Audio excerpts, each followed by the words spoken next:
नमस्कार।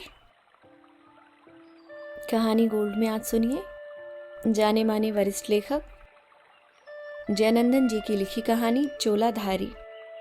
दोस्तों, जयनंदन जी कहानी जगत का एक बड़ा नाम है। जयनंदन जी की अब तक कुल 35 पुस्तकें प्रकाशित हो चुकी हैं।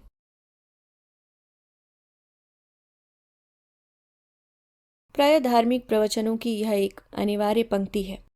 संसार मिथ्या है, ईश्वर ही परम सत्य है। सुहाने गडेरी को बहुत गुस्सा आता था यह वाक्य सुनकर। जब संसार मिथ्या है तो तू हिमालय की बर्फ में जाकर जम क्यों नहीं जाता? क्यों शहर शहर जाकर लाखों की दक्षिणा और चढ़ावा वसूलते रहते हो और अपने आलीशान आश्रम में संपूर्ण कुंबों के साथ अय्याशी करते हो? शहर में बाबाओं की बाढ़ आ गई थी।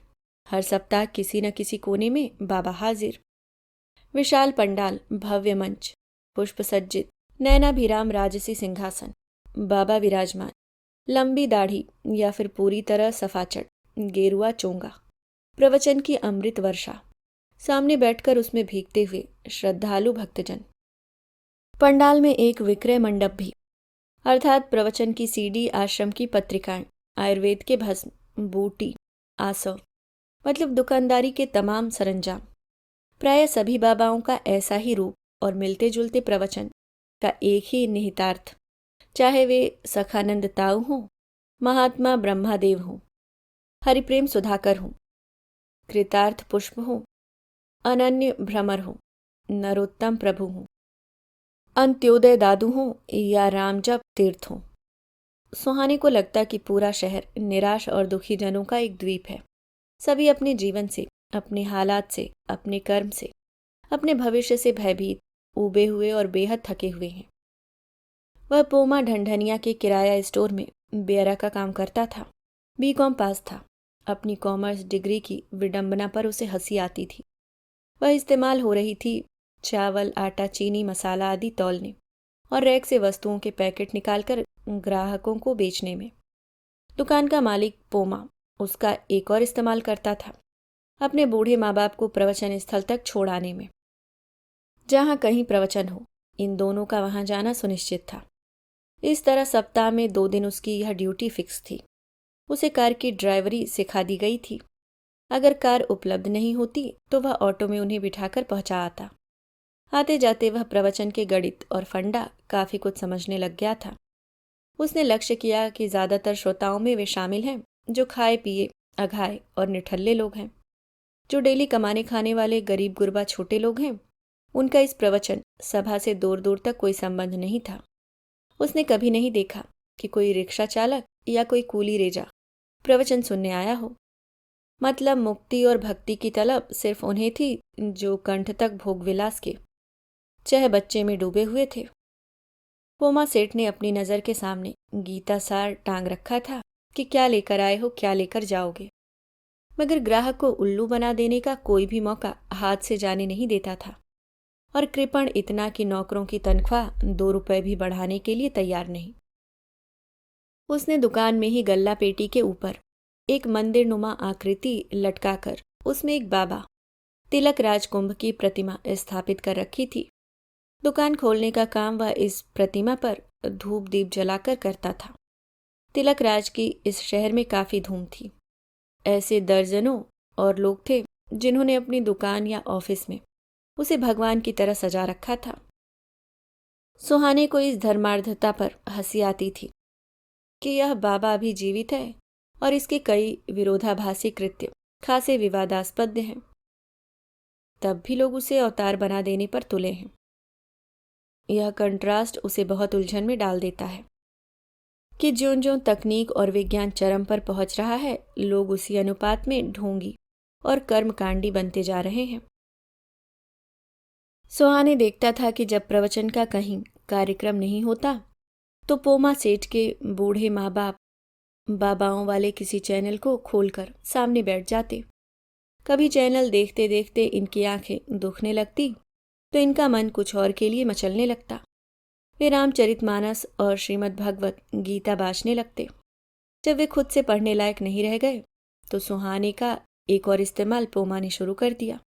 उसने कहा, अबे गडेरी, तू तो पढ़ा लिखा ग्रेजुएट है, जरा माँ बाबूजी को कभी कभी मानस और गीता सुना दिया कर यार।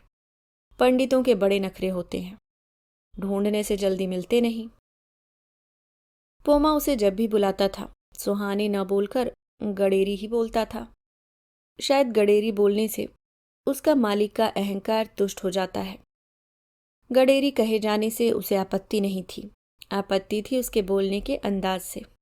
सुहाने को पहले यह काम ठीक लगा कि चावल दाल आदि तौलने जैसे अनपढ़ नीरस काम से यह अच्छा है कि गीता और रामायण पढ़ी जाए। उसे क्या पता कि एक दिन ऐसा आएगा कि यह काम भी उसे बेहद नीरस लगने लगेगा। हुआ यूं कि बूढ़ा बूढ़ी का कभी मन कर जाता अखंड पाठ सुनने का। कभी वह सुबह से गीता पढ़ रहा है, कभी 12 बजे दिन से तलब हो गई, कभी रात में फरमान जारी हो गया। वह जाग कर पढ़ रहा होता और वे आंख बंद कर सामने बैठे होते। सुहाने को खीज होती कि इस उम्र में इन्हें नींद नहीं आती, तो इसका तो ख्याल होना चाहिए कि वह जवान है और उसकी आंखों में नींद की कोई कमी नहीं है। कभी कभी उसे लगता है कि आंखें बंद किए हुए दोनों बूढ़ा बूढ़ी नींद मार रहे हैं। वह नाहक बकबक किए जा रहा है। उसे इस बात से चिढ़ लगती कि आखिर एक ही चीज को बार बार सुनने में इन्हें क्या मजा आता है। एक एक ग्रंथ वह 2.5 दर्जन बार पढ़ चुका होगा। उसमें इस कथा वाचन से बढ़ती आजीजी के कारण यह विचार अंकुराने लगा था कि अब पोमा सेठ को आखिरी सलाम करके कहीं और चल देना चाहिए। जब माल ही तौलना है तो ऐसी कई दुकानें मिल जाएंगी। बूढ़ा बूढ़ी के परलोक गमन का आसार होता तो वह इंतजार कर लेता, मगर वे अभी खासे तंदुरुस्त दिख रहे थे। वह अपना झोला झक्कड़ समेटकर फुट लेने का इरादा पुख्ता कर रहा था। तभी एक दिन पोमा सेठ की कॉलेज में पढ़ रही बेटी दामिनी ने उसे मुस्कुराते हुए अपने करीब बुला लिया। उसने देखा कि उसकी आंखों में सम्मोहन के डोरे कपकपा रहे हैं। वह बोली, सुहाने, कब से मैं तुम्हें यह कहना चाह रही थी कि तुम जब रामचरितमानस गाकर पढ़ते हो तो सुर और लय की मिठास सीधे दिल में उतर जाती है। तुम्हारे गाते हुए चेहरे पर एक ऐसी आभा उभर आती है जो तुम्हें और भी सुंदर बना देती है। सच सुहाने, तुम मुझे बहुत अच्छे लगने लगे हो। लगा कि उसे एक दुर्लभ खजाना मिल गया।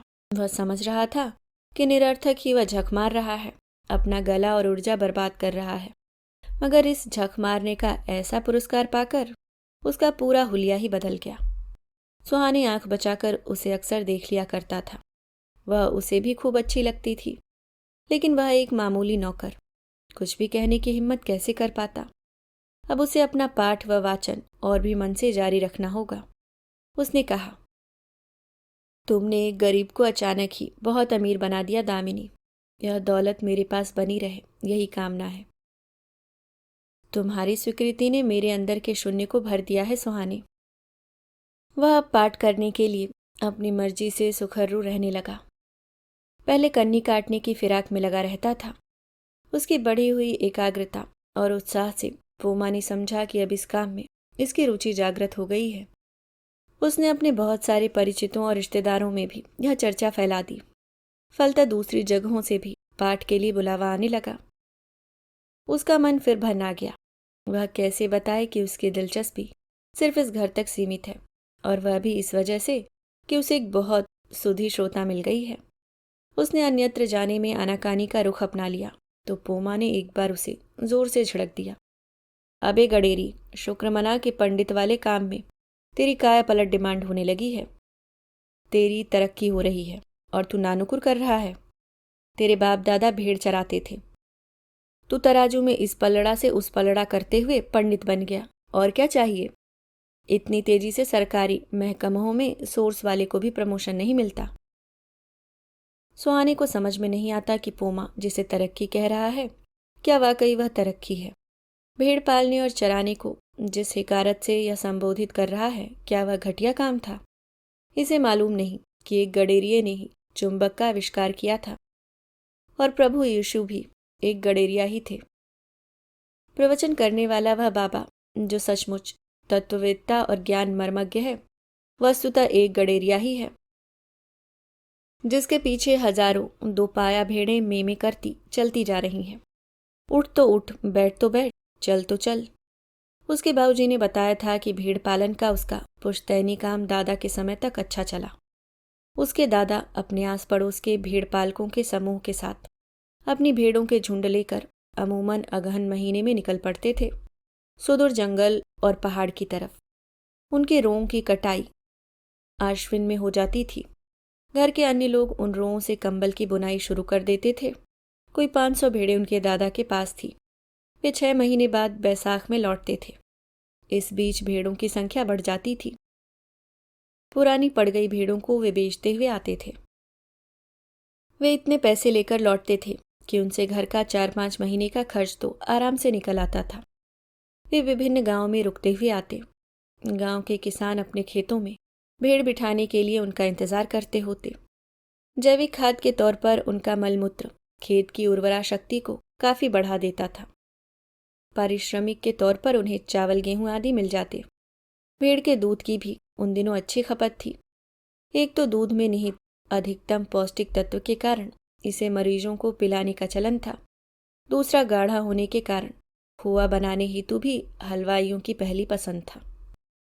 मगर जमाने ने इस तरह करवट बदल ली कि भेड़ पालन की प्रथा दम तोड़ती चली गई। सिंथेटिक कंबलों की मिल फिनिशिंग और आकर्षण ने भेड़ के रोंों के सफ़ेद और खुरदुरे हस्तशिल्प को अपदस्त कर दिया। रासायनिक खादों की उपलब्धता और तेज असर ने भेड़ बैठाने के अभिप्राय को भी स्थानांतरित कर दिया। पोल्ट्री फार्म और डेयरी फार्म की क्रांति भेड़ के मटन और दूध पर बहुत भारी साबित हुई। बाबूजी तक आते आते सिर्फ 25-30 भेड़ें रह गई। जब उसका समय आया तो वे भी लुप्त हो गईं। उन्होंने शायद समय को सूंघ लिया था, इसलिए उसे पढ़ाने पर पूरा जोर लगा दिया। वे बताते थे कि भेड़ चराने वाले का जीवन साधु संत से किसी भी मायने में कम नहीं था। वे प्रकृति के बीच सांसारिक राग द्वेषों से एकदम असंपृक्त, सरल और स्वच्छ जीवन जीकर संतुष्ट रह लेते थे। मगर अब धीरे धीरे गडेरिया नाम ही लुप्त होने लगा है। गडेरिया पर अब न अंग्रेजी में कविता लिखी जाएगी और न हिंदी में भेड़िया धसान मुहावरा रह जाएगा। पोमा जैसा काया सेठ अब इसे एक गर्हित पेशे के तौर पर उलाहना देने के उपयोग में लाएगा। जैसे मुनाफाखोरी और डंडी मारी का उसका धंधा बहुत श्रेष्ठ किस्म का है। पोमा उसका मालिक था और अब उस बेटी का बाप भी था जिसके साथ उसका प्रेम ऊंची उड़ान भरने लगा था। अतः उसका कहा टालना सर्वथा अशुभ का संकेतक हो सकता था। अब वह अक्सर दूसरे तीसरे घर में पाठ और वाचन के लिए जाने लगा। इसके एवज में उसे अच्छी आमदनी होने लगी, लेकिन उसका माथा बुरी तरह चढ़ जाता। एक ही कथा बार बार पढ़ना, सुनाना, लगता जैसे वह एक यातना से गुजर रहा है। इतना फायदा उसे जरूर हुआ कि सभी पौराणिक प्रसंगों और उद्धरणों की उसे जानकारी हो गई। दामिनी उसकी इस मर्मज्ञता पर मुग्ध हो जाया करती। एक दिन पोमा ने उसे दामिनी के साथ काफी घुल मिलकर बातें करते देख लिया और मामले की गहराई को भांप लिया।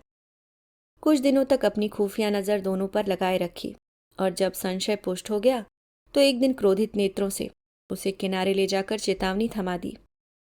आइंदा अगर तुम्हें दामिनी के साथ बात करते देखा तो उसी दिन यहां से चलता कर दूंगा। मेरी बेटी के करीब जाने से पहले तुम्हें जरा अपनी औकात का ख्याल कर लेना चाहिए।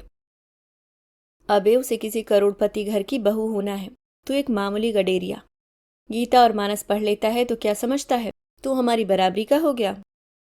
खबरदार, तुझ पर अब मेरी कड़ी नजर रहेगी। अपनी दीनहीन हालत पर तड़प कर रह गया सुहाने। पोमा ने शायद दामिनी को भी कड़ी फटकार लगाई।